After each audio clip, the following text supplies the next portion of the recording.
오늘 우리에게 주신 하나님의 말씀은 요한계시록 19장 14절에서 16절까지입니다.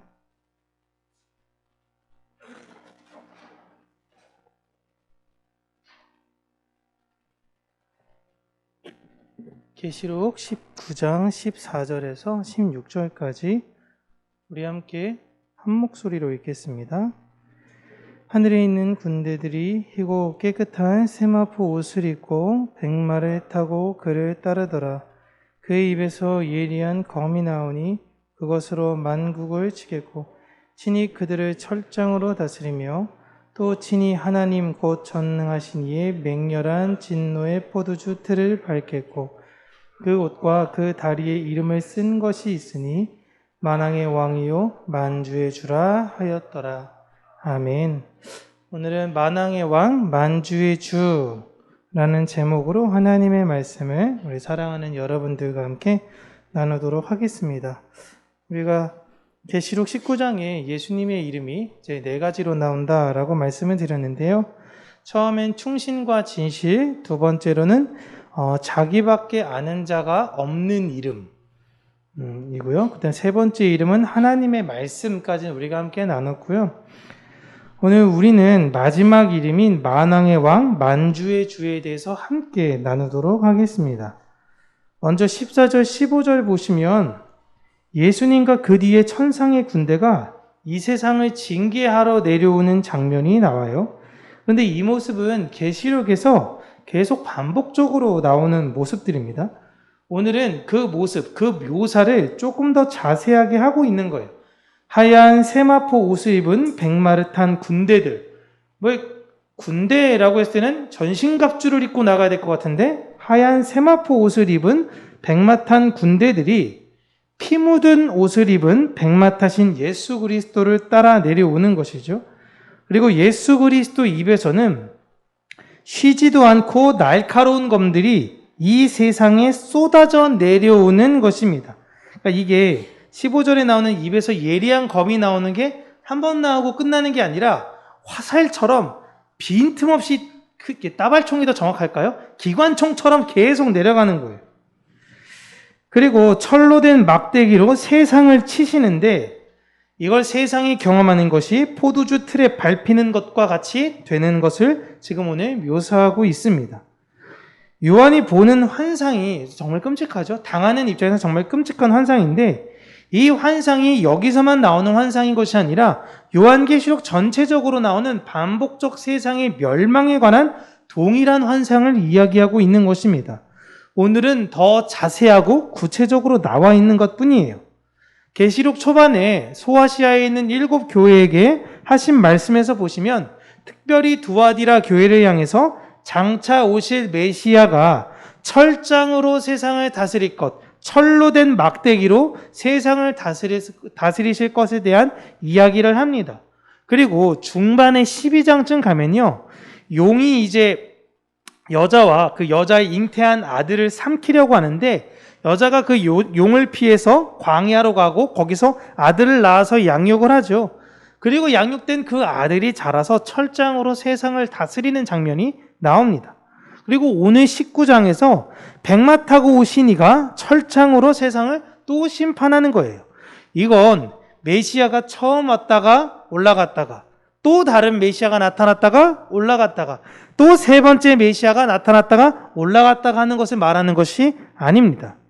그러니까 이 모습을 반복적으로 계속 보여주는 이유는 이 일들은 반드시 일어날 일이고 아마도 오늘에 나오는 것은 아마겟돈 전쟁에서 일어나는 모습을 아주 자세히 보여주는 것일 뿐입니다. 그러니까 마지막에 흔히 말해서 전쟁이라고 하는데 규모는 저기서 한 2영점 데리고 왔으니까 전쟁 같아 보이긴 하지만 거의 일방적 학살입니다. 일방적 학살이에요. 그러니까 요한계시록은 인해재앙 다음에 나팔재앙이 있고 나팔재앙이 있는 후에 대접재앙 이런 시간의 간격을 두고 재앙이 내려오는 것이 아니라요. 이러한 재앙들은 어느 때라도 반드시 오는 것이고 반복적으로 올 것이다라는 이야기를 하고 있는 것입니다. 그러니까 인해재앙이 끝났으니까 우리 시대에는 인해재앙 같은 게 없을 거야 라는 게 아니에요. 그냥 같은 재앙이에요.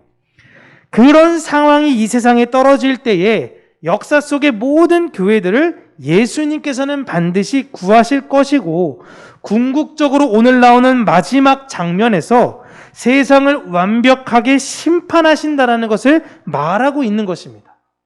그러니까 지금의 우리도 지키시고요, 앞으로 올 우리 다음 후손, 다음 세대도 예수님이 지키시며, 궁극적 마지막으로는 예수님께서 교회와 함께 승리할 것을 요한계시록은 적고 있는 거예요. 그래서 모든 세상을 완벽하게 정리하러 오실 분으로 그분의 이름을 만왕의 왕, 만주의 주라고 부르는 것입니다. 여기서 정말 중요한 건요, 사실 이거는 뭐 예수님 우리가 찬양에서도 맨날 만왕의 왕, 만주의 주 이렇게 얘기하니까 그냥 그런 거지 하고 넘어갔는데요. 만왕의 왕, 만주의 주라는 의미에서 이 세상의 왕들의 왕이 예수님이고 이 세상의 주인들의 주인이 예수님이라고 생각하실 수 있는데 그런 의미가 아닙니다. 하나님께서 보셨을 때는요, 이 세상에 스스로 자칭 왕이라고 이야기하는 사람들은 왕이 아니에요. 하나님 보시기에 왕들은요, 하나님의 백성들만 왕입니다. 여러분, 이 세상의 주인이 누구예요?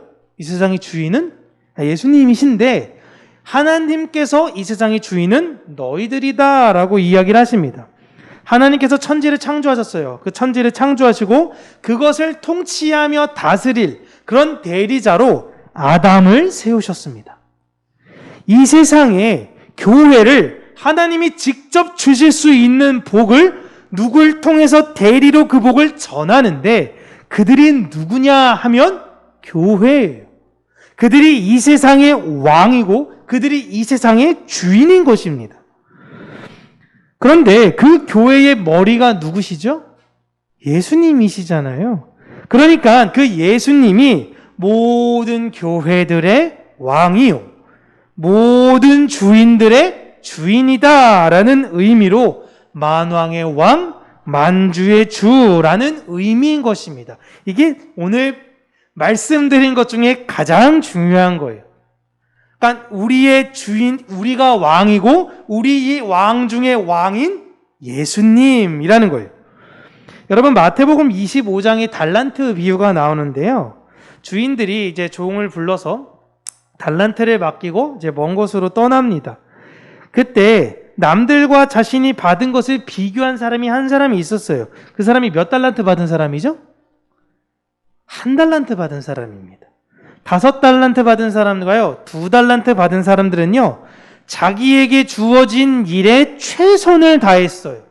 이거 갖고 뭐 하라는 거예요? 이게 아닙니다. 그런데 1달란트 받은 사람만이 다른 종들을 보면서 불만이었던 거예요. 여러분, 1달란트를 지금으로 따지면 그냥 산술적으로 쉽게 100억이라고 생각하시면 돼요. 1만 달란트는 뭐 갚을 수가 없겠죠? 예? 한 100억. 쪼잔하게 주인이 이게 어마어마한 돈을 지금 주고 갔다라고 생각하시면 됩니다. 근데 이 사람은 이것 가지고도 불만인 거예요. 왜 나 이거밖에 안 주는 거냐라는 거죠. 그리고 주인이 나중에 먼 곳에 갔다 다시 돌아왔을 때 얼마나 줬다고 지금 이거 가지고 지금 뭐 얼만큼 많이 남기냐라고 하며 주인을 아주 나쁜 사람으로 매도합니다. 여러분, 마지막 망하는 사람들의 모습을 이 비유에서 이야기하고 있는 거예요. 1억이 있어도 왜 나는 10억이 없냐라고 불만하는 사람이 있고요. 난 왜 여지껏 과장이냐, 나는 왜 임원이 안 되냐며 늘 불만인 사람도 있어요. 그렇다고 자신 일에 열심히 노력을 하면서도 불만을 나름대로 좀 갖고, 내가 이렇게 열심히 했는데 왜 제대로 안 되지? 라고 하면 모르겠는데, 사실 그런 사람들의 대다수의 특징은 그런 것이 잘 없습니다. 내가 왕이 돼서요, 다른 사람들을 내 종으로 부려먹을 생각만 하는 거예요. 이게 달란트 비유에 관한 건데요. 그 달란트 비유에서 종이 주인을 업신 여김같이 진리를 모르는 사람들은 교회 안에서 하나님을 자신의 왕으로 섬기거나 세우지 않습니다. 하나님은 언제나 자신의 종이 되어서요, 내가 드리는 기도는 반드시 하나님이 이루어 주셔야 되는 거예요. 내가 원하는 것대로 하나님께서 이루어 주셔야 되는데, 그렇게 되지 않으면 어떻게 됩니까? 십자가에 못 박아 버리는 거예요. 반면 하나님의 자녀들의 모습은 어떤가요? 우리는 하나님의 자녀이기 때문에 하나님의 신분 또한 우리의 신분입니다. 우리 아버지이시니까요. 하나님의 신분이 우리의 신분이에요. 하나님은 온 우주의 왕이시기 때문에 우리는 왕자예요. 그 왕의 적통을 물려받는 사람들이다라는 것입니다. 우리는 왕으로 쓴 사람들인데 사도들이 교회에게 하는 고백들은 좀 독특합니다. 자신들을 언제나 교회에게 소개할 때 예수 그리스도의 종이라고 이야기해요. 공동체인 교회는 이 세상의 왕이에요. 우리는 여러분 교회는 이 세상의 왕입니다. 이 세상의 주인이에요. 그런데 개인적으로 이 고백을 하나님한테 드릴 때 하나님 저는 왕입니다. 하나님 저는 주인입니다. 이런 고백이 안 나와요. 다른 사람들한테도 마찬가지입니다. 오히려 어떻게 표현하냐면요. 내 신분은 왕이고 내 신분은 주인인데 저는 왕이고 주인이 아닌 예수 그리스도의 종에 불과합니다. 라는 고백을 드리는 거예요. 이런 역설이 여러분 이해가 되셔야 돼요. 이걸로 가끔씩 예전에 어떤 좀 약간 권위주의적 목사님들이 주의 종 하시면서 어딜 감히 주의 종에게 이런 얘기 하는데 어떤 사도가 감히 그런 고백을 하나요? 어떤 사도가? 사도들이 자신을 예수 그리스도의 종이라고 표현하는 건요. 야, 나도 종, 너도 종인데 내가 너보단 좀 위의 종이야. 이 이야기하는 것이 아닙니다. 이 의미는 예수님께서 이 세상에 그렇게 오지 않으셔도 되는데 오셔서 우리를 구원하고 섬기신 것처럼 저는 그런 예수님을 믿기에 당신을 섬기러 온 사람입니다. 라는 뜻이에요. 그런데 그 종은 먼저는 자발적으로 되었다라기보다는 하나님께서 이 세상에서 우리를 강제로 데리고 나오신 거예요. 우리가 원하건 원하지 않건 천국은 정해졌어요, 여러분. 가끔씩 열심히 내가 신앙생활하면 천국 가고 안 하면 못한다라고 이야기하는 사람들이 있는데 아닙니다. 성경에선 이미 하나님께서는 내가 너를 지명하여 불렀나니 너는 내 것이다. 끝이에요. 그게 끝입니다. 하나님이 지명했으면 끝난 거. 나 싫어. 나 지옥 갈 거야. 이래도 하나님이 강제로 끌고 가지고요. 내가 아무리 천국 가고 싶어도 지명 안 되면 끝난 겁니다. 여러분 사도시대 때 노예라는 개념, 종이란 우리나라는 종, 머슴이란 개념이 좀 순화된 의미도 있는데요. 사도시대 때 노예들은요, 모두 전쟁에서 패했던 그런 나라의 일반 백성이나 귀족, 왕족들이었어요. 그냥 우리나라는 옛날에 가난했던 분들이 머슴이었잖아요. 근데 이 당시의 노예 종들은요, 귀족이 전쟁에 잡혀서 끌려오면 그냥 노예예요. 그러니까 어제까지 호화롭게 살던 사람이 하루아침에 그냥 거지 신세된 건 차라리 거지가 낫겠죠. 그런데 그 삶이 여러분 적응이 되겠습니까? 한 번도 물을 길러본 적이 없어요. 삽질을 한 번도 해본 적이 없는 사람이 이제 그렇게 살아야 되는 거예요. 그래서 로마에는요, 그들을 노예로 트레이닝하기 위해서 상당한 시간을 공들였고 그런 아카데미가 있었어요. 노예 전문 트레이너가 있었어요. 트레이너. 그래서 일단 이 사람들 다 끌고 오면요, 거기다 집어넣어서 합숙으로 노예시킵니다. 자, 이제 삽질하는 법, 물 뜨는 법, 이런 것들을 가르치는 거예요. 시간이 많이 걸렸어요. 지체가 높으면 높을수록. 하나님이 여러분 우리를 이 세상에서 불러내어 자기 백성으로 삼으셨습니다. 그리고 우리를 우리 인생 속에서 하나님께서 그런 훈련의 기간으로 보내시는 거예요. 그래서 그 기간을 광야 기간이라고 부르는 거죠. 하나님께서 강제로 그들을 다 출애굽시켰습니다. 하나님 백성들을. 출애굽시켰던 백성들을 광야에서 그렇게 훈련을 시키셨던 거예요. 여러분 바울 또한 이런 고백을 하죠. 고린도전서 9장 27절 보시면 내가 내 몸을 쳐 복종하게 함은 내가 남에게 전파한 후에 자기가 도리어 버림이 될까 두려워함이로다. 아멘. 여기서 쳐서 복종하게 한다라는 의미가 나는 내 몸을 노예 훈련 받는 것으로 만들겠다라는 의미를 이야기한 거예요. 그러니까 당시에 고린도 교회는 이 이야기를 들었을 때 굉장히 충격적인 거죠. 내가 나를 그리스도의 종으로 만든다라는 의미는 이런 의미인 것입니다. 옛날 생활에 쩌들어 있던 나를 그 십자가 군사로 만들기 위해서 매진하며 노력하겠다라는 거예요. 그래서 이 땅에 사는 모든 교회들은요, 이런 과정을 반드시 겪게 되어져 있어요. 그것을 신앙생활이라고 이야기하는 것입니다. 근데 이런 훈련을 받다 보면 아무래도 예전에는 곱상했던 몸이나 손이나 발이 점점 변화가 되겠죠. 이런 흔적이 몸에 남게 됩니다. 그리고 그런 훈련이 마치게 된 사람들은 이제 주인에게 보내지는데 그 주인이 자신의 노예라는 의미를 이제 그 몸에다 새겨요. 인두로 지지는 거죠. 그래서 그 사람은 어딜 가든지 그 주인이 누군지를 알 수 있는 거예요. 그래서 바울이 교회에게 나는 그런 그리스도의 종이 되었다라는 것을 선포합니다. 갈라디아서 6장 17절 우리 함께 읽겠습니다. 시작. 이후로는 누구든지 나를 괴롭게 하지 말라. 내가 내 몸에 예수의 흔적을 지니고 있노라. 아멘. 두 가지예요. 내가 그렇게 노예를 되기 위해서 애썼던 그 흔적들, 그리고 또 하나는 나를 인치신 그 예수 그리스도의 흔적이 나에게는 있습니다 라는 거예요. 그리스도의 종이 되기 위해서 교회는 그 흔적이 있어야 된다라는 것입니다. 그래서 제가 지난번에 말씀드렸듯이 예수님께서 전투복을 입고 군복을 입고 전신갑주를 입고 내려오신 것이 아니라 피 묻은 옷을 입고 내려오심과 같이, 그리고 그걸 보면서 우리가 저분이 나를 위해 피 흘려 돌아가신 메시아이시구나라는 걸 알 수 있듯이 그분 또한 우리 몸에서 그 흔적으로 자신의 백성이다라는 것을 확인하는 거예요. 넌 내 편이구나. 넌 내 편이야. 우리는 이 세상에서 그리스도의 종으로 그에게 훈련받았다라는 흔적을 가지고 살아야 하는 것입니다. 반드시 이 흔적이 나타날 수밖에 없어요.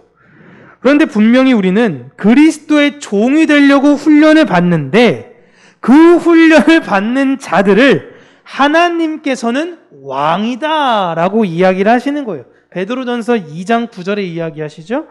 그러나 너희는 택하신 족속이요 왕 같은 제사장들이요 거룩한 나라요 그의 소유가 된 백성이니 이는 너희를 어두운 데서 불러내어 그의 기이한 빛에 들어가게 하신 이의 아름다운 덕을 선포하게 하려 하심이라. 아멘. 여러분, 이때 당시에 은혜를 베풀 수 있는 존재는 왕만이 은혜를 베풀 수 있었습니다. 그와 똑같이 이 세상에 하나님의 은혜를 베풀 수 있는 사람은 왕인 교회만이 이 세상의 은혜를 베풀 수 있는 거예요. 그런데 그 왕들은 세상의 왕들은 은혜를 베풀 때 마치 자신이 갖고 있는 것을 그들에게 베푸는 은혜라면 하늘나라의 방법으로 은혜를 베푸는 교회는 내 것이 아닌 하나님의 것을 나누고 배려하는 것이기 때문에 나를 자랑할 수가 없는 거예요. 내 것이 없거든요. 근데 내가 나눠주는 거예요. 여러분, 교회는 사랑해주고 섬겨주어야 할 사람들이 모여있는 곳입니다. 내가 세상의 왕이 아닌 것을 알려주는 곳이기도 하고요. 또한 내가 사랑받아야 되는 존재라는 것을 알려주는 곳이기도 합니다. 그래서 코로나 이후에 사실 외형적으로 바라볼 때나 여러 가지 시대 정신으로 볼 때는 교회는 사실 제대로 되는 것 자체가 불가능할 거다라고 예측들은 하고 있어요. 인식이 너무너무 안 좋아요. 교회에 대한 인식이. 하지만 저는 그렇기 때문에 이 세상의 헛헛한 그 마음들, 외로운 그 마음들, 사랑을 원하고 갈구하지만 사랑을 찾지 못하는 그 마음들, 그런 공허한 마음들이 진리이시며 사랑이신 예수 그리스도를 온전히 듣게 되어졌을 때에 다시금 부흥이 일어날 수 있다는 걸 확신합니다. 저는 그렇게 되길 또한 소망해요. 그렇게 우리 평강교회가 하나님의 은혜 안에서 그러한 일을 성실하게 잘 감당하는 교회가 되기 또한 소망합니다. 우리는 그렇게 세상에 당신은 사랑받아야 될 존재입니다. 근데 세상의 사랑을 추구하려고 애쓰지 마세요. 당신의 진정으로 당신 존재 자체로 사랑하신 분이 계십니다. 이 세상에서 왕 되려고 애쓰지 마세요. 그 끝은 결국엔 비참함밖에 없습니다. 진짜 왕이 무엇인지 알려드리겠습니다. 라는 것을 우리는 가르쳐야 돼요. 교회는 그리스도를 본받아서요, 내가 죽어서 다른 이들에게 유익을 끼치는 곳입니다. 그것이 예수의 흔적이에요. 사실 이게 오늘 좀 약간 민망한 비유지만, 장로님께서 저기 정수기 통에 물 그냥 올리셨잖아요?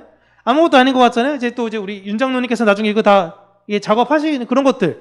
아무것도 아닌 그런 것들. 내가 희생해서 다른 사람들이 물을 먹고 깨끗한 바닥에서 예배 드릴 수 있고, 내 희생으로 다른 사람들의 유익을 끼치는 존재가 교회인 것이에요. 그렇다고 제가 지명하지 않으신 분들이 아무것도 안 한다라는 게 절대 아니에요. 늘 다 보이지 않는 곳에서 우리 병명제도 열심히 저렇게 올려주고 있는데 잘 보나요? 많은 분들? 네, 네. 잘 안 본다고요? 네. 조회수 100이 되는 그날까지 열심히 저희 교회가 그냥 성실하게 가야죠. 그런 것들이 다 여러분 다 예수의 흔적들이에요. 아무것도 아닌 것 같아 보이는데 나중에 기억도 안 날 겁니다. 나중에 내가 이 일을 했는지 기억도 잘 안 날 건데 그게 예수의 흔적이에요. 세상은 내 유익에 따라 차별하고 내 유익에 따라 원하는 사람들만 선택하면서 살아가지만, 우리를 생각해 보세요. 우리가 하나님한테 뭘 잘했기 때문에 구원받았거나 선택된 것이 절대 아닙니다. 아무 조건 없이 우리는 구원함을 얻었습니다. 1만 달란트 탕감받은 사람이 이제 100데나리온, 나에게 조금 빚진 그 사람들을 괴롭혀서는 안 되는 거예요. 우리는 분명히 왕의 지위를 받은 사람들입니다. 그 달란트를 탕감받았으니 1만 달란트를 내가 그 마음을 가지고 다른 사람들에게 그 축복과 은혜를 흘려줘야 되는 것입니다. 그러나 우리가 섬기는 왕이 우리를 섬기시니 우리 또한 다른 이들을 열심히 섬기면서 살아야 되는 거예요.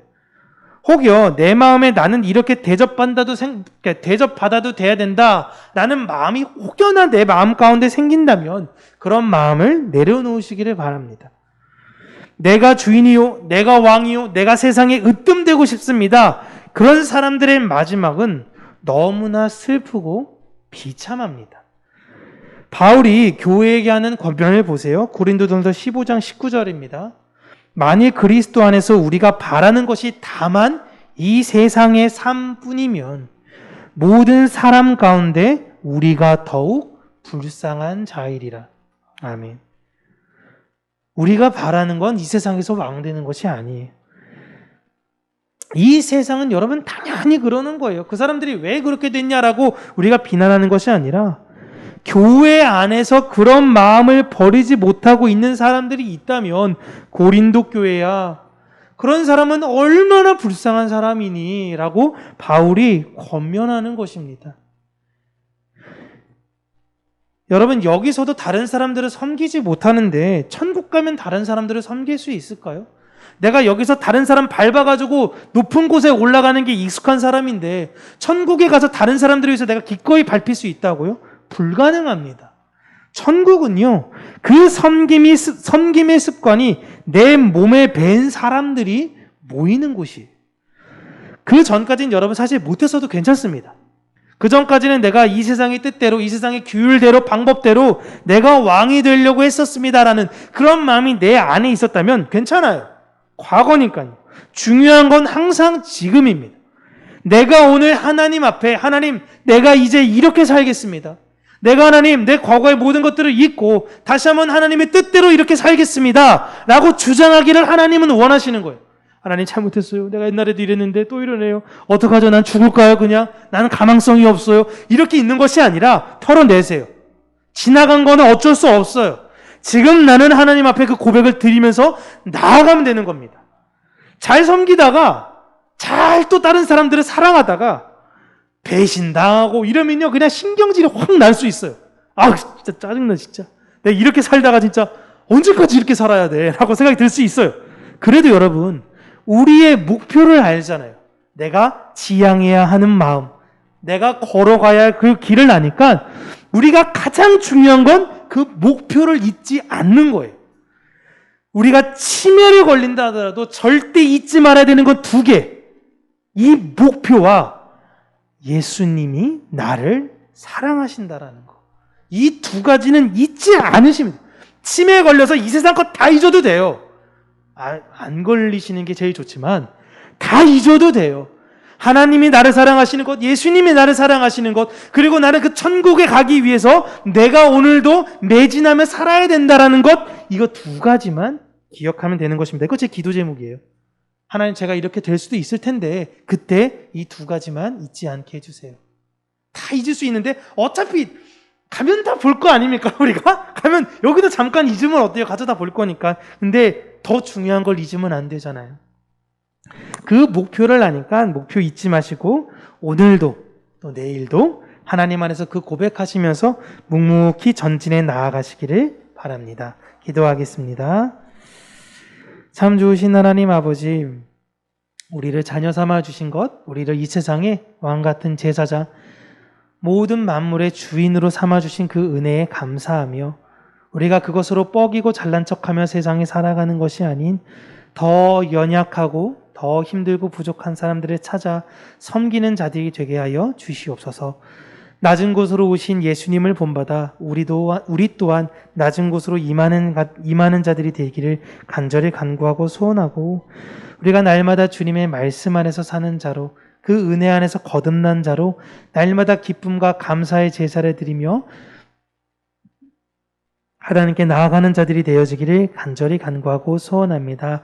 우리 평강교회 모든 성도님들에게 은혜 허락하여 주시고 그 목표를 잊지 아니하는 마음, 하나님을 사랑하는 그 마음, 하나님으로 받은 그 긍휼의 은혜의 마음을 잊지 않고 살아가는 우리 모든 성도님들이 되게 하여 주시옵소서. 감사드리고 살아계신 예수님 이름으로 기도합니다. 아멘.